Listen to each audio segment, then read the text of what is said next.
Hey guys, how is it going? And welcome back to another session on Lousy Gamer. And today is Friday, and happy Friday. So Friday thoughts.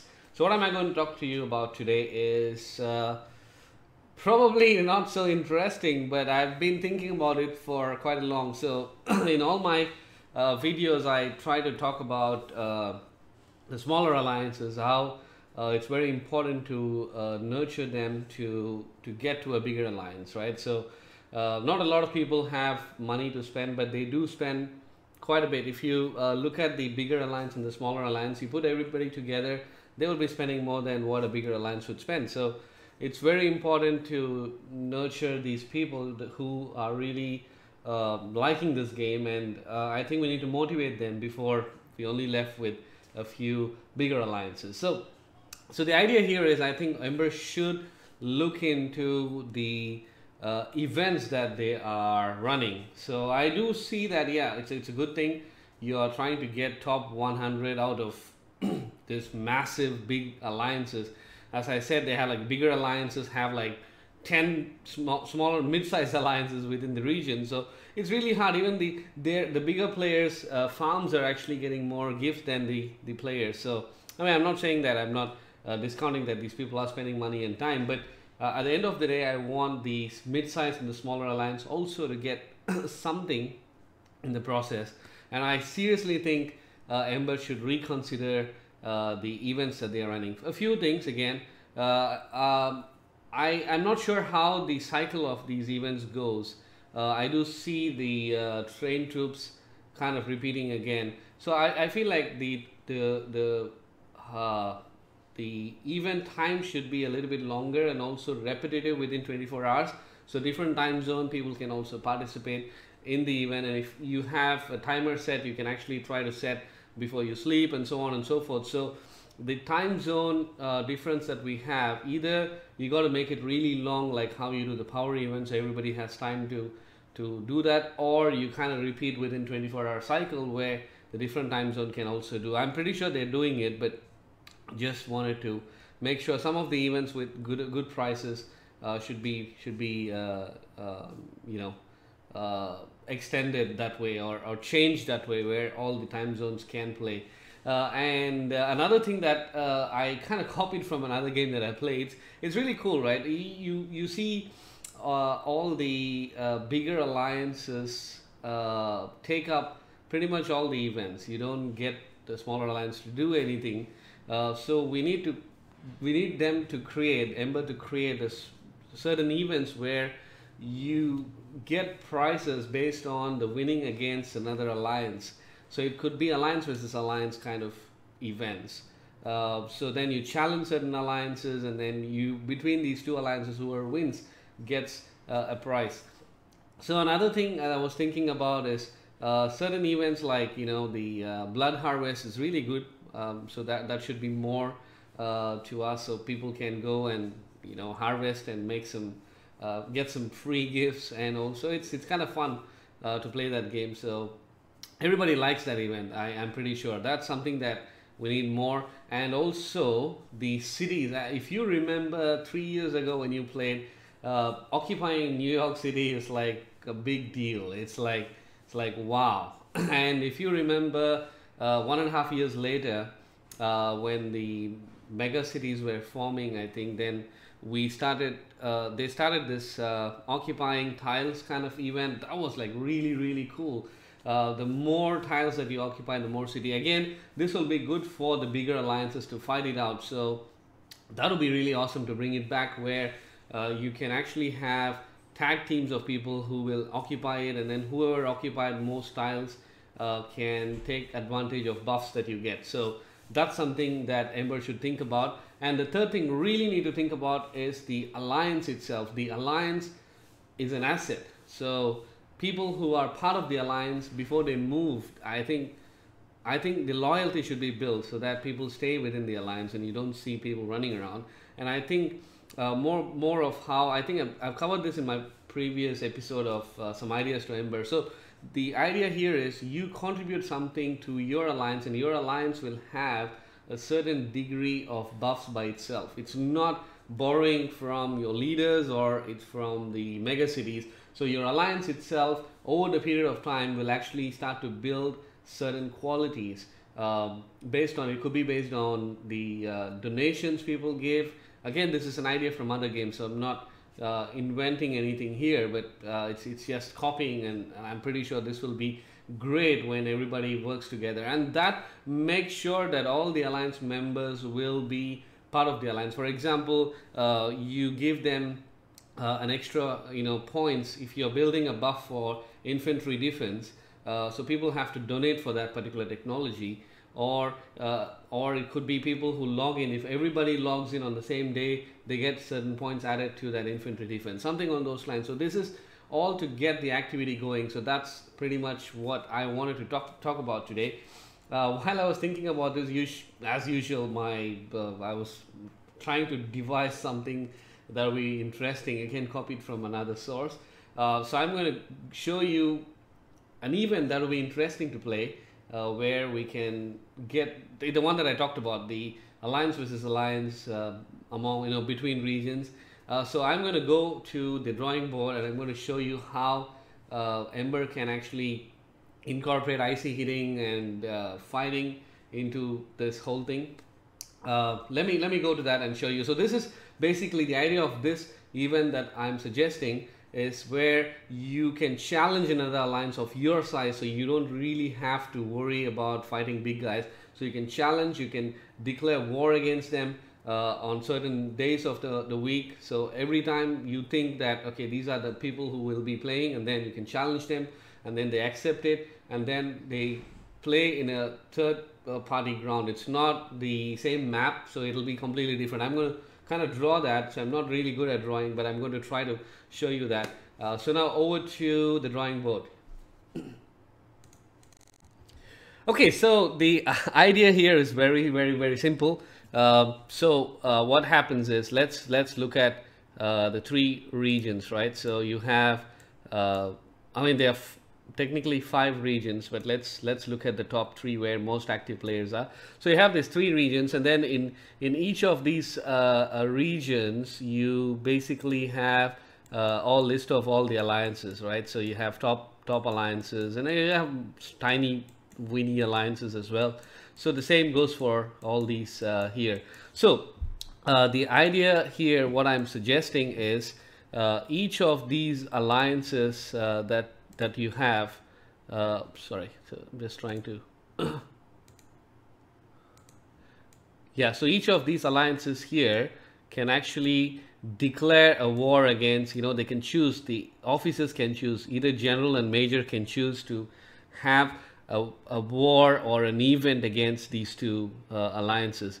So again, they could choose a smaller alliance, or the smaller alliances, again, if they have too many, they can choose to have the same capacity alliance in another region, or within the same region they want to fight it out. Mostly cross region would be a better option. So the idea here is, the event is something like, just imagine there is a map here. So we will be, when the event starts, whoever wants to join, they'll be shown a puzzle kind of thing. So it'll be a rectangular shaped landscape map that you will have, and okay, and then just imagine you have the final destination that you need to arrive here, and then you'll have one team's home here and other team's home here. So this is team A, so the one that they challenged with the team B, and then the whole idea here is, everybody has to move to different locations. So like, you'll have connections to multiple infected cities, so you'll have ICs, okay, and then you will have other things. You can think about something, you can think about a raiding city, all these in the path. So each checkpoint, they'll have some challenge that they need to, well, that didn't really look good. So for each of these, they'll have something to achieve, right? So they'll be hitting ICs to clear, and here again they'll have another raid. So once they have crossed a certain things, what happens next is they'll meet each other in a city. So basically, whoever comes here first will stay here for a while for the showdown. Okay, and then the final step would be whoever wins this part, hitting the troops, will then go and finally meet a bigger IC. So on all these ICs are like not the regular ICs. You think about level 20, this is like 10 times the level 20. You need a lot of people to clear. So this is exactly what happens when you try to clear ICs. You will lose troops. Obviously you will die. You will have a different, on all these troops are not going to really die. So when you go back to your map, these troops will be given to you. So depending on how much of march size you can bring here, it depends on your total march size that you can with your leaders in the city. So if you each and everybody has say 1.5 million troops or 2.5 million troops, so depending on how many people join this the camp A or camp B, depending on that size, the challenge will be really cool. And then the moment you lose troops here, and if you are completely dead, you will have to go back here and start again. And you need to heal the troops with some speed ups. You don't have to spend any resource. You just have to spend on speed ups, regular speed ups, to heal the troops and then bring it back. So this will be really cool. For what happens here is the same size alliances fighting for the final destination here. What happens here is one could be having a lot of people joining, and then they'll try to clear this, and they're already here, so they'll have an upper hand. So by the time when you reach here, you're already good. But one thing you need to be sure here, when you are here, you might have lost quite a number of troops, and you can actually go replenish here and come back. So it takes some time. So to cross from one place to another place to another place. So this is a simple idea. So you know where I'm getting at. So the idea here is they both try to get the buffs, or here in this place here, it could be when they win this, they could actually get buffs or resources and speed ups here, which could be given to all the players who played. So again, if the alliance has 100 people and only 20 people participated, 80 people, they don't get any shit, because 20 people have worked their ass off to get, so only 20 people who participated will get some gifts. And the runners up will also get some degree of gifts, but not as big as who the winner or what the winner would get. So something on those lines I was thinking would be a really good way you kind of challenge the teams into this, and you still don't lose your troops, but you'll still spend speed ups and you get something out of it. And you can brag if you are, say for example, you have a rival in another region, and then you still can fight it out in this area here without losing the troops, and that's the bragging rights you might get at the end of the day. And this could be expanded again to really have wars where you can have a common ground, where you can bring both the teams that you are challenging. You say, I want to challenge this team and I want to fight it out. So you create another Fathom realm or the region where you get people here, and then you occupy cities, and then you fight against each other. Here the troops will die, but it's more of an invasion and fighting. So that's something that I thought would be cool to have, but it could be the most stupidest idea as well. So if you think it's the most stupidest idea, please do leave the message as well. I'm fine, because I just thought this would be something that will be helpful for every smaller alliance to have some fun, and also to have, to show and fight and see how their troops are faring against this. So that's something that I wanted to talk today. Okay, that's pretty much what I wanted to show. It might be lame, I don't know, but I think they have to design something like this and test it out. I'm pretty sure this will be welcomed by a lot of players. So where you don't lose troops, but yet you can go and show off, flex your muscles against your rivals in different regions. So yeah, again, I think the idea here is, I've repeated this many times. So it's something that they have to do for the mid-size and smaller players, where they can start to come back and play, and you'll see more players playing. So we don't really want to see the bigger alliance and then a bunch of their smaller farms and sister alliances being in the top 10 or top 20. So we need more to come in. So I'm not really blaming the bigger alliances. Of course, you guys have put in a lot of effort and money, but the mid-size and smaller alliances for you, now it's time that you have to grow, and these kind of events will bring the old players back. That's my thought. So they can come back and use whatever troops they have and play. Hopefully they don't get bullied by some other players to get zeroed on a regular basis. So yeah, if you can stay safe and you play this kind of game, I'm pretty sure this will be welcomed by a lot. See, at the end of the day, the whole idea is you got to enjoy this game so you can come back and play again. So that's pretty much what I have on a Friday. So if you guys think this video is good, please leave a thumbs up. If you think this idea sucks and you regret watching this far, you can still let me know, so at least I don't think like this next time. Hopefully I'll be better.